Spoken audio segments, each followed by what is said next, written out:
Dengan ini saya mohon izin untuk memindahkan ibu kota negara kita ke Pulau Kalimantan.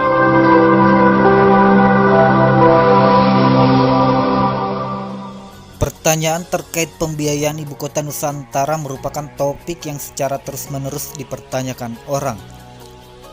Sejumlah pertanyaan yang sering muncul diantaranya adalah, duit bangun IKN dari mana? Adakah investor yang siap membiayai? Apakah dana pembangunan IKN tidak mengganggu program lainnya?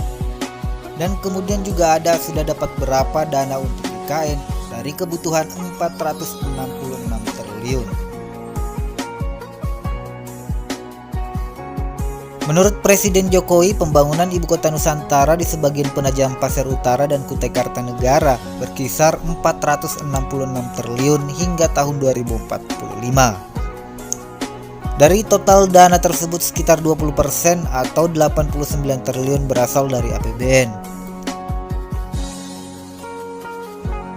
Menurut lampiran 2 Undang-Undang IKN nomor 3 tahun 2022, pembangunan IKN akan dilakukan dalam 5 tahap, yaitu tahap 1 2022 hingga 2024, tahap 2 2025 hingga 2029, tahap 3 2030 hingga 2034, tahap 4 2035 hingga 2039, dan tahap kelima 2040 hingga 2045. Untuk pembangunan tahap 1 2022 hingga 2024 disiapkan dana sebesar 43,73 triliun dengan rincian 5,3 triliun di tahun 2022, 23 triliun di tahun 2023 dan sisanya di tahun 2024. Dana ini bersumber dari APBN yang masuk dalam anggaran pembangunan infrastruktur yang dikelola Kementerian PUPR.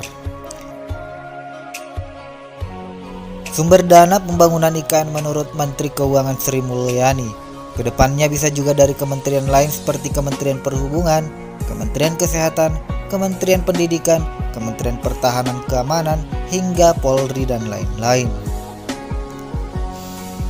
Untuk tahun 2022 telah dilakukan penandatangan kontrak secara simbolis pada tanggal 29 Agustus sebanyak 19 paket dengan nilai total kontrak sebesar 5,3 triliun. Dan untuk 2023 disiapkan dananya sebesar 23,7 triliun.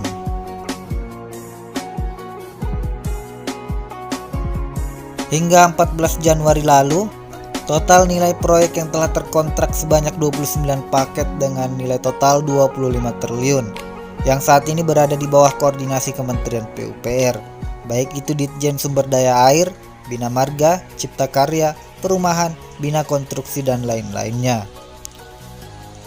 Untuk sementara akan ada 34 paket pembangunan IKN untuk tahun 2022 hingga 2023 dengan total biaya kurang lebih 30 triliun.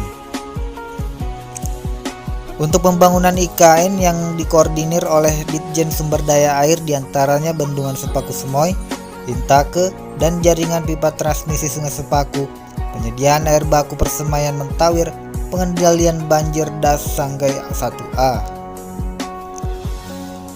Untuk pembangunan IKN yang sedang berjalan di bawah naungan Ditjen Bina Marga diantaranya Jalan Lingkar Sepaku segmen 1, 2, 3, dan 4, Jalan Tol segmen 3A, 3B, dan 5B, Preservasi Jalan SPITCI, SP3 Riko segmen 1 dan 2, Preservasi Jalan SP3 Riko ke Jembatan Pulau Balang Bentang Pendek.